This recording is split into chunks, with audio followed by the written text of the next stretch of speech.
This is lecture 4 of this complete Python programming course और मैं सागर आप सभी का स्वागत करता हूं इस वीडियो में जहां पे हम समझने वाले हैं वेरिएबल्स क्या होते हैं बिल्कुल इन डेप्थ। यानी कि इस वीडियो को देखने के बाद आपको किसी और वीडियो में जाने की जरूरत नहीं पड़ने वाली है। देखो, अगर आप एक पाइथन प्रोग्रामिंग बिगिनर हो और इसको कंप्लीटली मास्टरी करना चाहते हो तो ये सीरीज आपके लिए परफेक्ट है। आप सिंपल सब्सक्राइब करके इस सीरीज का हिस्सा बन सकते हैं। बिफोर स्टार्टिंग में आपको इस वीडियो का एजेंडा बताना चाहूंगा सो दैट आपके दिमाग में एक क्लियर पाथ रहे कि हम क्या क्या सीखने वाले हैं। तो सबसे पहले हम देखेंगे वेरिएबल्स क्या होते हैं पाइथन प्रोग्रामिंग में। सेकंड हम देखेंगे कि इसमें किस किस टाइप का डेटा आप स्टोर कर सकते हैं। देन हम देखेंगे कि इसके रूल्स क्या है, मतलब जब हम वेरिएबल को स्टोर करेंगे तो हमें कौन से रूल का फॉलो करना है सो दैट हमें एरर देखने को ना मिले। उसके बाद मैं आपको वेरिएबल्स के बारे में कुछ 2-3 बातें बताऊंगा जो आपको पता होनी चाहिए एज अ बिगिनर। सबसे पहले समझते हैं कि वेरिएबल्स का मतलब क्या होता है पाइथन प्रोग्रामिंग में। तो देखो, वेरिएबल्स का मतलब सिंपल इतना होता है कि आप इसमें अपना डेटा स्टोर करते हैं और प्रोग्राम में अपने अकॉर्डिंगली इसको फिर मैनेज भी कर सकते हैं। नहीं आया समझ? तो देखो, एक रियल लाइफ एग्जांपल से समझाता हूँ। जब हम सब छोटे थे, स्कूल जाते थे, तो हम क्या करते थे, अपने बैग में अलग अलग सब्जेक्ट की नोटबुक रखते थे। अब वो बात अलग है कि आप एक ही नोटबुक में सारे सब्जेक्ट रखते थे, बट ज्यादातर ये होता था कि फॉर एग्जांपल जैसे 3 सब्जेक्ट है, हिंदी, इंग्लिश और मैथ्स, तो हम क्या करते थे, हिंदी की नोटबुक अलग,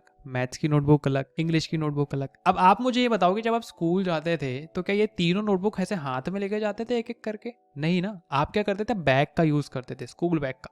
उसके अंदर तीनों नोटबुक भरी और स्कूल चले गए और अपने अकॉर्डिंगली उसको फिर निकाल के पढ़ लिया। जैसे पहले मैथ्स का लेक्चर हुआ तो मैथ्स की नोटबुक निकाल के पढ़ी, फिर हिंदी का हुआ तो हिंदी की नोटबुक निकाल के पढ़ी। यानी कि अकॉर्डिंगली अपने अपने तरीके से उन नोटबुक्स को मैनेज किया। तो यहाँ पे जो आपका बैग है वो क्या है, एक कंटेनर है।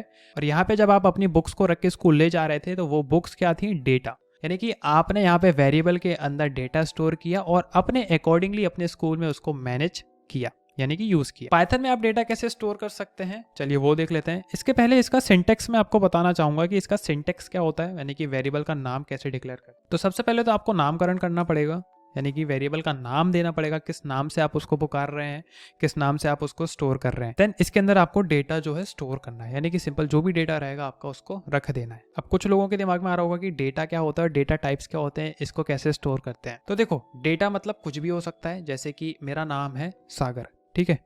जैसे माई नेम इज, यहाँ पे क्या है, जैसे मेरा नाम है सागर, तो ये एक स्ट्रिंग डेटा टाइप हो गया। जैसे मेरी एज है 22, फॉर एग्जांपल 22 है, तो ये 22 क्या हो गया, ये एक इंटीजर डेटा टाइप हो गया। अब जैसे मान लो मेरे 12th क्लास में परसेंटेज कितने आए थे, 68.75, तो ये कौन सा डेटा टाइप हो गया, फ्लोट। ऐसे 3 टाइप के और डेटा टाइप है, यानी कि पाइथन में टोटल 6 टाइप्स के डेटा टाइप्स हैं। ऑब्वियसली हम इनको एक एक करके पूरी एक डिटेल वीडियो में समझेंगे, बट अभी जो है ये वेरिएबल की वीडियो है तो मैं आपको बस ऊपर ऊपर बता रहा हूँ जो बिगिनर मेरे भाई बहन इस वीडियो को देख रहे हैं। तो 3 टाइप के डेटा टाइप होते हैं मेन, एक स्ट्रिंग, इंटीजर और फ्लोट। अब देखो, अब जो पहले से किसी प्रोग्रामिंग लैंग्वेज में कोड करते आ रहे हैं या फिर करते थे जैसे C++ में, तो उनको वहां पे स्पेसिफाई करना होता था, यानी कि पहले से ही बताना पड़ता था कि भैया हम इस टाइप का जो है डेटा यहाँ पे स्टोर कर रहे हैं। जैसे इंटीजर करते थे तो इंट बताते थे, int x, int y, str something, कुछ जो भी आप डेटा स्टोर करते थे। यानी कि आपको जो दूसरी प्रोग्रामिंग लैंग्वेजेस हैं जैसे C++, जावा, यहाँ पे आपको पहले से ही बताना पड़ेगा किस टाइप का डेटा आप स्टोर कर रहे हैं। बट कॉन्ग्रेचुलेशंस, आप पाइथन प्रोग्रामिंग में कोड कर रही है, डायनेमिकली टाइप्ड लैंग्वेज है, तो यहाँ पे आपको पहले से बताने की जरूरत नहीं है कि किस टाइप का आपका डेटा होने वाला है। जैसे कि मैं आपको यहाँ पे बता दूं कि एक वेरिएबल मैंने बनाया माई नेम का, और यहाँ पे मैंने डबल कोट्स के अंदर इसकी वैल्यू असाइन कर दी, और जैसे ही मैं इसे प्रिंट करूंगा माई नेम, तो आप देखो इसने मेरा नेम जो यहाँ पे प्रिंट कर दिया है सक्सेसफुली। तो अब जिन लोगों को नहीं पता है कि ये प्रिंट फंक्शन क्या होता है, कैसे मैंने यहाँ पे क्या चीज़ें करी है, तो आप मेरी सिंपल पुरानी वाली वीडियो देख लो प्रिंट फंक्शन वाली, तो मैंने वहाँ पे इन डिटेल प्रिंट फंक्शन क्या होता है समझाया है। तो आई होप यहाँ तक आप समझ गए होंगे कि वेरिएबल्स क्या होते हैं, इनके अंदर डेटा कैसे स्टोर करते हैं और प्रिंट कैसे कराते हैं। अब मैं आपको बताता हूँ कि वो कौन से रूल्स हैं जो आपको अपने दिमाग में हमेशा याद रखने हैं वेरिएबल डिक्लेयर करते टाइम, अदरवाइज आपको देखने को मिल सकता है यहाँ पे सिंटैक्स एरर बहुत तगड़े तरीके से। तो देखो, सबसे पहला, आप जब भी वेरिएबल का नाम डिक्लेयर करो हमेशा उसको स्टार्ट करना किससे, या तो इस लेटर से या फिर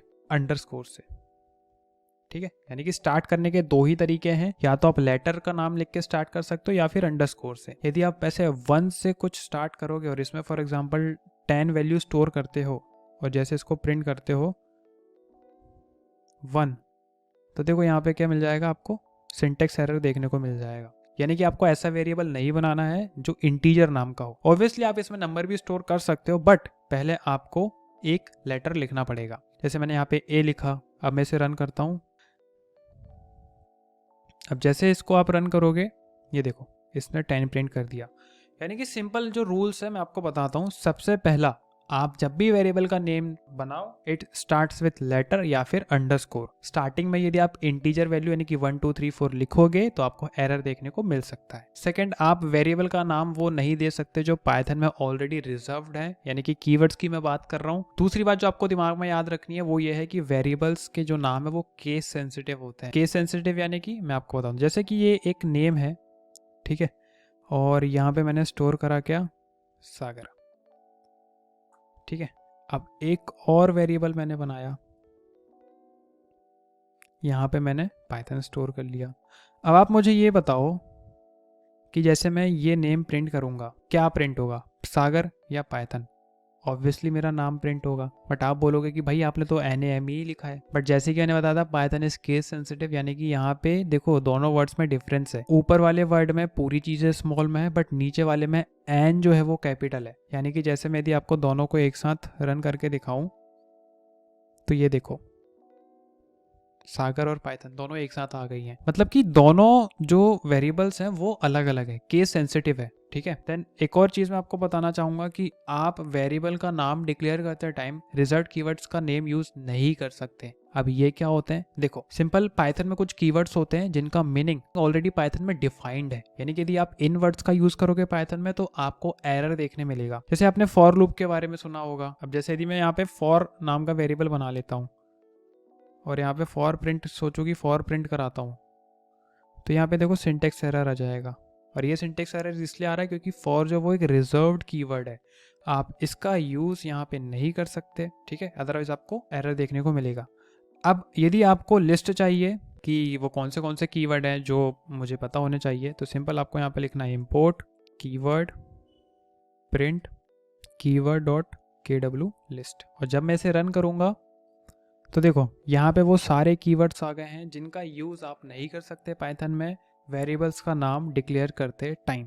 ऑलराइट, इसको हम करते हैं यहाँ से क्लियर। और एक और चीज़ मैं आपको बताना चाह रहा था कि वेरिएबल्स की जो वैल्यू है वो वेरी करती है, ठीक है, यानी कि आप इसे चेंज कर सकते हैं। एग्जाम्पल के थ्रू समझाता हूँ, आई नो आपको थोड़ा नहीं समझ में आएगा थ्योरी। तो जैसे मैं इसको प्रिंट करता हूँ यहाँ पे एज, तो अभी ये मेरी एज क्या प्रिंट करेगा, 20। अब 20 तो है नहीं, बट मैं बता रहा हूँ एग्जाम्पल, राइट। अब यहाँ पे मैंने क्या किया, इसके नीचे एक और वेरिएबल बनाया सेम, और यहाँ पे एज मैंने कर दी 30। अब आप मुझे बताओ कि ये 20 प्रिंट करेगा या 30? रन करके देख लेते हैं। इसने प्रिंट किया है 30, क्योंकि इसने क्या हुआ है, नया वाला डेटा हमारा यूज किया है, पुराना वाला इसने स्किप कर दिया। सो इसलिए वेरिएबल्स को वेरिएबल बोलते हैं। क्यों? क्योंकि इनकी वैल्यू वेरी करती है अपने प्रोग्राम में। तो आई होप आपको ये वीडियो अच्छी लगी होगी। मिलते हैं नेक्स्ट वीडियो में जहां पे हम समझ रहे होंगे डेटा टाइप्स क्या होते हैं इन डिटेल। यदि आपको वीडियो अच्छी लगी तो लाइक एंड सब्सक्राइब जरूर कर लीजिए, और कोई डाउट है तो कॉमेंट सेक्शन में आप मुझसे पूछ सकते हैं। मिलते हैं नेक्स्ट वीडियो में। Thank you so much for watching.